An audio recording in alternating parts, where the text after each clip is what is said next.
오늘 같이 은혜 받을 말씀은 요엘 2장 12절에서 17절 말씀을 교독하겠습니다.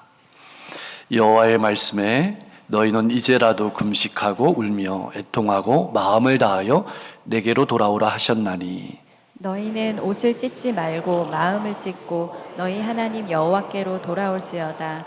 그는 은혜로우시며 자비로우시며 노하기를 더디하시며 인애가 크시사 뜻을 돌이켜 재앙을 내리지 아니하시나니 주께서 혹시 마음과 뜻을 돌이키시고 그 뒤에 복을 내리사 너희 하나님 여호와께 소제와 전제를 드리게 하지 아니하실는지 누가 알겠느냐.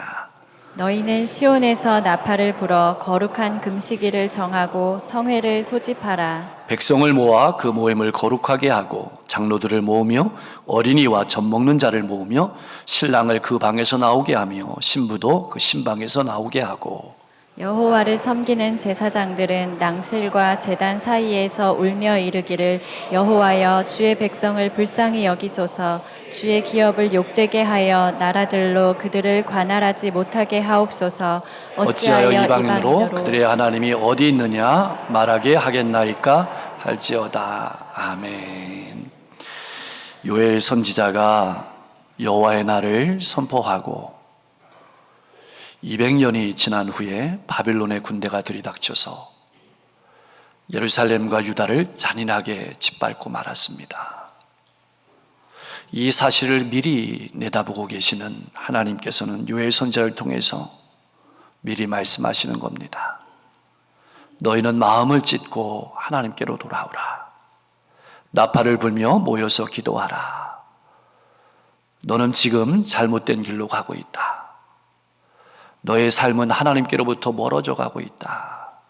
멸망으로 향하여 가고 있다. 너는 지금 에덴 동산 같던 땅이 황폐해지는 것을 보고 있지 않느냐. 그런 가운데서도 아무것도 할 수 없는 무능한 너를 바라보고 있지 않느냐. 너에게는 오직 한 가지 희망이 있다.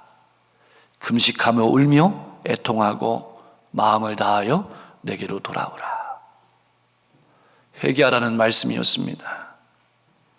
그러나 하나님의 이런 생명의 초대에도 불구하고 이스라엘은 끝까지 고집을 꺾지 않아서 여호와의 날을 만나고 말았습니다. 하나님의 말씀을 따라 살지 않고 세상의 가치관을 따라 삶 때문이었습니다. 선지자는 이처럼 혹독하고 두렵고 무서운 하나님의 날을 말하고 있습니다. 그렇다면 어떤 사람이 이렇게 사납고 두려운 무서운 하나님의 날을 만나는 것일까요? 나는 괜찮을 거야. 우리 교회는 괜찮을 거야. 설마 하면서 하나님의 말씀을 떠나서 세상의 가치를 쫓아 사는 사람들이 모두 예외 없이 심판의 날을 맞이할 것입니다. 그렇다면 누가 하나님의 날에 하나님 앞에 능히 설 수 있을까요? 요엘 선지자는 주저하지 않고 분명하게 말하고 있습니다. 바로 회개하는 사람입니다. 12절 말씀은 그렇게 세상의 방법대로 세상의 가치관을 따라 살아가는 우리를 초대하시는 하나님의 초대의 말씀입니다. 너희는 이제라도 금식하며 울며 애통하고 마음을 다하여 하나님께로 돌아오라. 회개한다는 것은 하나님께로 돌아가는 것입니다. 다시 말하면 하나님이 바라보시는 눈으로 자신을 바라보는 겁니다. 어느 날 말씀을 듣는 중에 그동안 아무렇지도 않게 행동했던 나의 삶에 하나님의 마음을 너무나도 아프게 했구나. 그것을 깨닫게 된다면 하나님의 은혜가 임한 것이고 이미 회개가 시작된 것입니다. 사람이 하나님의 말씀대로 살지 않으면서도 회개하기를 주저하는 것은 하나님의 눈으로 하나님의 마음으로 자신을 보지 못하기 때문에 그렇습니다. 다른 사람과 비교하여 봅니다. 나는 저 사람보다 잘 사는데 문제가 없다. 나는 저 사람보다 나은데 문제가 없다. 다른 사람도 다 그렇게 하는데 나 하나쯤 하는 게 뭔 잘못이냐. 기억하십시오. 신앙은 내 눈으로 바라보는 것이 아니라 하나님의 눈으로 나를 바라보는 것입니다. 나의 이러한 신앙의 모습을 보고, 나의 이러한 삶의 모습을 보고 하나님이 어떻게 바라보실까? 얼마나 아파하실까? 그것을 깨닫는 것이 신앙이고, 그래서 결단을 내리는 것이 회개의 출발입니다. 12절 말씀에 이제라도 돌아오라는 말씀은 지금도 늦지 않았다는 뜻입니다. 그것이 하나님의 간절한 염원이다, 소원이란 뜻입니다. 우리가 잘 아는 아버지를 떠나서 자기 마음대로 살았던 탕자는 모든 것을 다 잃었습니다. 아무도 주변에 남아있는 것이 없었습니다. 그때 아버지를 생각했습니다. 집으로 돌아가면서도 자신은 도저히 용서받을 수 없는 죄인이라고 생각했습니다. 아들로서 자격이 없다고 생각했습니다. 다시 말하면 아버지의 아들로서 돌아가기에는 이미 선을 넘었다, 이미 늦었다고 생각한 것입니다. 그러나 아니었습니다. 아버지가 기다리고 계셨던 겁니다. 우리는 이 말씀을 읽을 때 탕자가 자신의 삶을 회개한 것으로 그렇게 바라보고 있지만, 이 장면을 다시 한번 돌아보면 아버지의 사랑이, 아버지의 품이 탕자의 마음을 돌아갈 수 있는 힘을 준 겁니다. 아버지가 기다리고 계셨을 뿐만 아니라 아버지가 달려오셨습니다. 아버지가 안아주셨습니다. 아버지가 아들로서의 지위를 회복시켜 주신 것입니다. 나는 어떻습니까?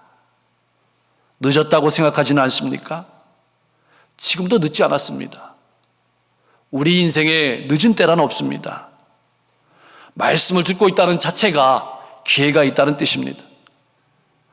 우리가 때가 늦어서 은혜를 경험하지 못하는 것이 아니라 내 생각으로, 내 판단으로 판단하면서 머뭇거리기에 회개하지 않기 때문에 은혜를 경험하지 못하는 것입니다. 마음을 다하여 하나님께로 돌아오라는 말씀은 하나님의 말씀을 따르는 척하지 말고, 거짓으로 회개하지 말고, 세상과 하나님 사이에서 오락가락하지 말고 마음을 다해서 하나님께로 돌아오는 것입니다. 지금 한국교회와 이 시대를 살아가는 성도들에게 필요한 것은 무엇일까요? 내게 좋은 말이 아니라 하나님께로 돌아오라는 분명한 말씀입니다. 이것이 우리가 들어야 될 말씀입니다. 지금도 늦지 않았습니다. 지금까지 나는 마음을 어디에 쏟았습니까?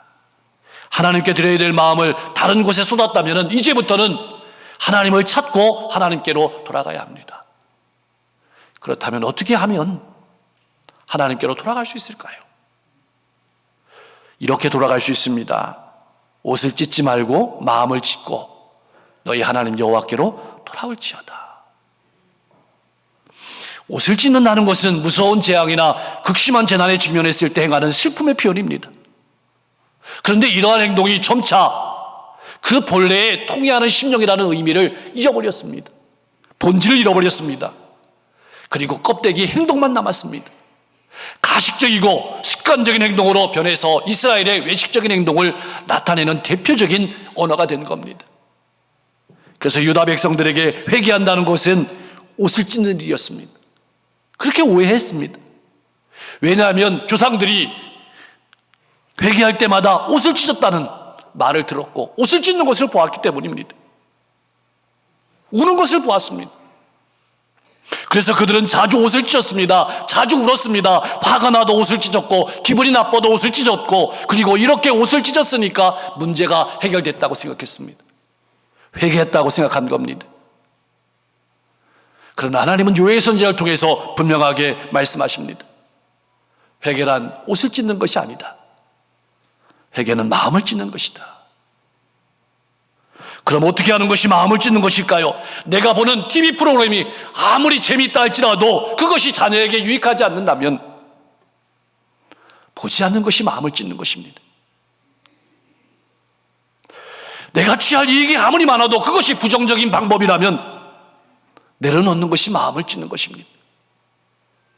문제는 우리가 신앙의 길을 걸어가면서 아무런 고통 없이 그 문제를 해결하라고 한다는 것입니다. 그래서 머뭇머뭇거립니다. 내 삶의 방식을 포기하지 않는 것입니다. 그리고 옷만 찢는 것입니다. 우는 것입니다. 그리고 그것으로 되었다고 생각합니다. 사랑하는 성도 여러분, 내가 드리는 예배는 어떤 예배입니까? 내가 드리는 찬송은 어떤 찬송입니까? 왜 부흥회는 많은데 삶은 변하지 않는 것일까요? 삶이 변했다는 소리를 듣지 못하는 것일까요? 옷만 찢는 것은 아닐까요? 눈물만 흘리는 것은 아닐까요? 아니, 요즘은 옷도 찢지 않습니다. 눈물도 흘리지 않습니다. 행사로 만족합니다. 그리고 내가 무엇을 했는지도 잃어버립니다. 이번 봄부흥회는 마음을 찢는 부흥회가 되기를 소망합니다. 하나님 앞에 돌아가는 시간이 되기를 소망합니다. 회개하는 척하기는 쉽습니다. 그러나 사람은 속일 수 있을지라도 하나님은 속일 수 없습니다. 하나님은 마음에도 없는 외적인 경험만 과시하는 일에는 조금도 흥미가 없으십니다. 이것이 성경에서 말하는 갈등의 본질적인 내용입니다. 하나님의 백성들은 옷을 찢고 눈물을 흘렸으니까 되었다고 생각합니다. 예배당에 왔으니까 하나님이 나를 복 주셔야 된다고 생각합니다. 그러나 하나님은 마음이 없는, 옷만 찢는 제사에는 관심이 없다고 말씀하시는 것입니다. 그것이 과거에 하나님의 백성들과 하나님 사이의 갈등이었고 오늘날도 마찬가지일 것입니다. 그렇다면 우리가 하나님께 돌아갈 수 있는 힘은 어디에서 생기는 것일까요? 우리에겐 돌아갈 힘이 없습니다. 부끄럽고 초라한 과거에도 불구하고 다시 하나님을 온 마음 다해 찾고 하나님께로 돌아갈 수 있는 이유는 하나님께서 어떤 분이신지 아는 데 있습니다. 사랑하는 성도 여러분, 하나님의 백성들이란 어떤 사람들일까요?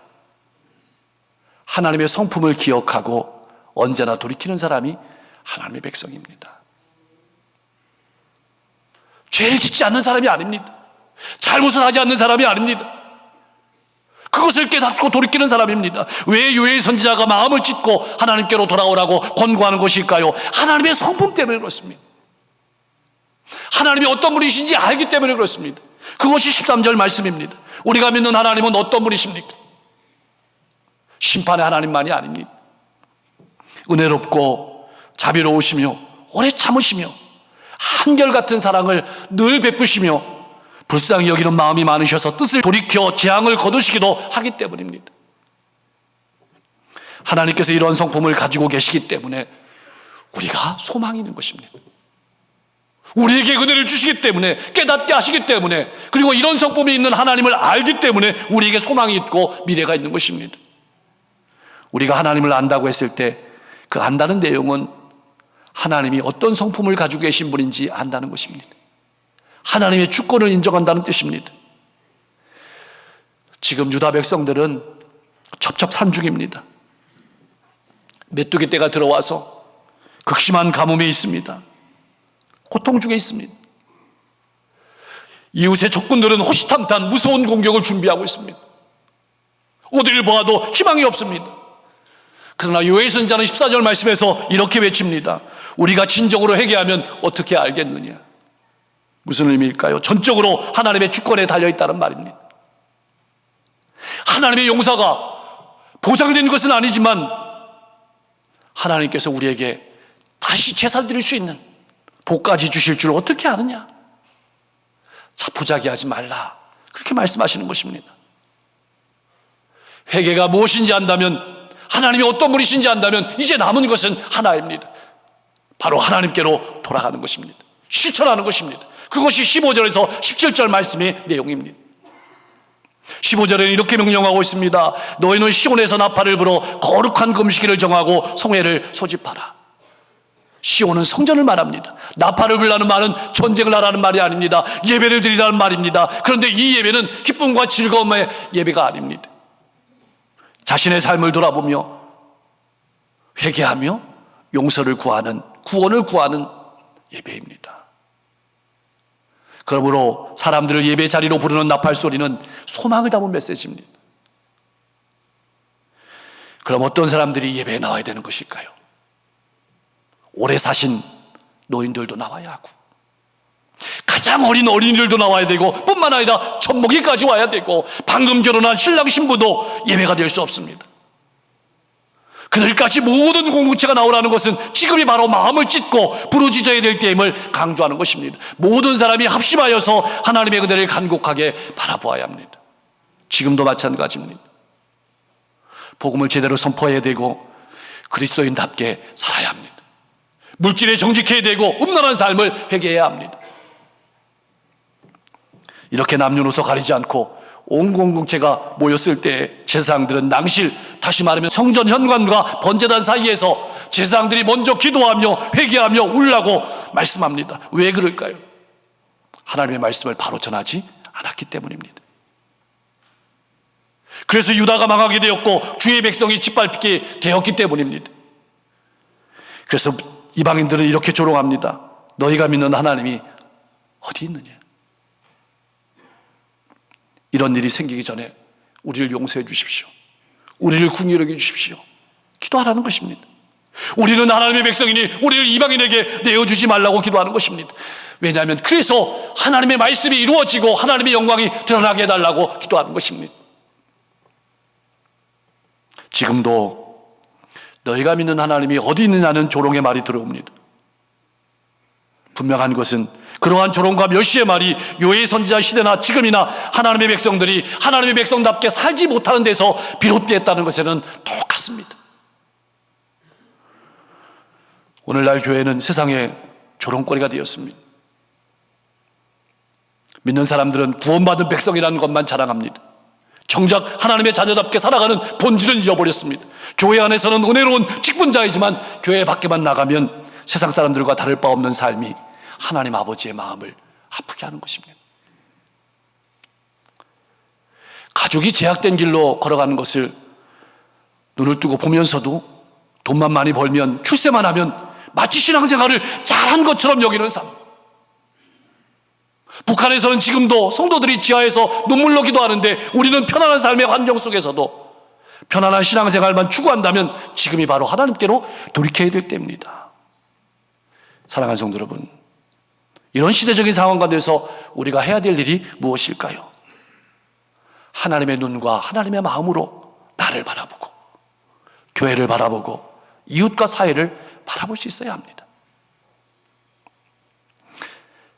하나님의 은혜와 자비와 긍휼을 바라보기에 하나님께 나아갈 힘이 생기는 것입니다.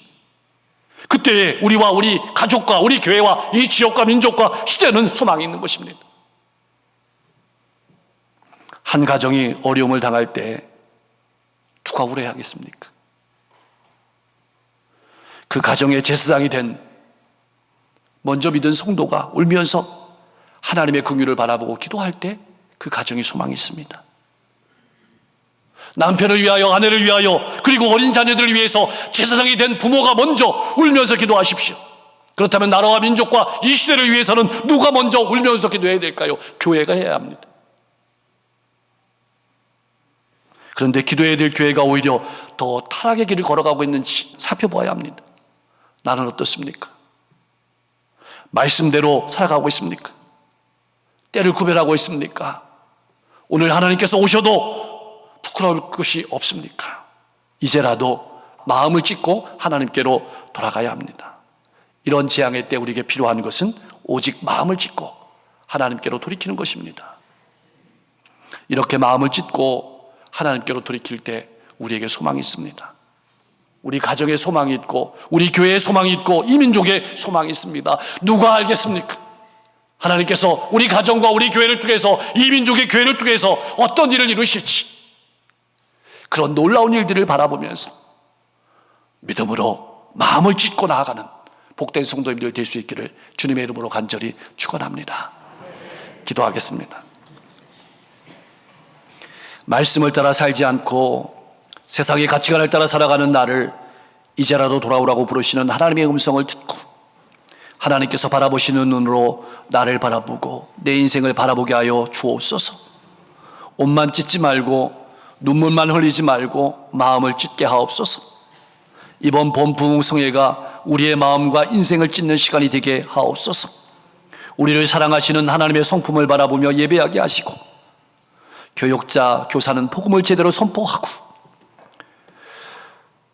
인도자와 선교회 회장님도 말씀을 제대로 선포하게 하시고, 부모는 자녀를 위해 울고 아내와 남편은 서로를 위해서 울고 기도하게 하옵소서. 오늘도 북한의 지하에서 눈물로 기도하는 성도들의 기도를 들으시고 이 민족을 복음으로 통일시켜 주옵소서. 각 기주스쿨 개강했습니다. 하나님, 어린 영혼들이, 부모들이 귀한 시간을 통해서 주님께 돌아오게 하시고 믿음이 성장하게 하옵소서. 지방회가 지난 1년을 돌아보며 감사하고 새로운 1년을 잘 계획하게 하시고, 아동부와 청소년, 청년부, 수련회와 성경학교를 통해서 다음 세대가 더욱더 든든히 설 수 있도록 역사해 주옵소서.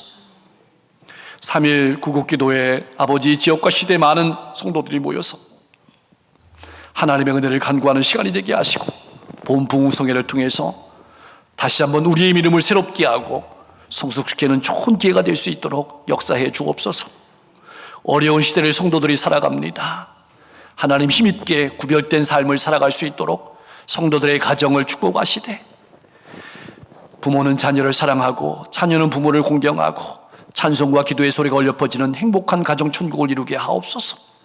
어려운 시대 가운데 성도들의 직장을 든든히 세워주시고 사업장을 든든히 세워 주옵소서. 자녀들의 앞길을 활짝 열어주시고 진로의 문을 열어주실 뿐만 아니라 새 학기에도 잘 적응하게 하시고 특별히 좋은 만남을 허락하여 주옵소서. 세계 곳곳에 많은 어려움과 아픔이 있습니다. 전쟁과 기근과 재해 가운데서, 고통 가운데서, 아픔 가운데서, 눈물 가운데서 구원하시고 그 눈물을 닦아 주옵소서. 오늘도 한 영혼 한 영혼을 바라보고 하나님 아버지의 마음을 가지고 복음을 들고 나가는 선교사님들의 발걸음을 통해서 세계 열방이 주님께 돌아올 수 있도록 역사하여 주옵소서. 예수님의 이름으로 간절히 기도하옵나이다.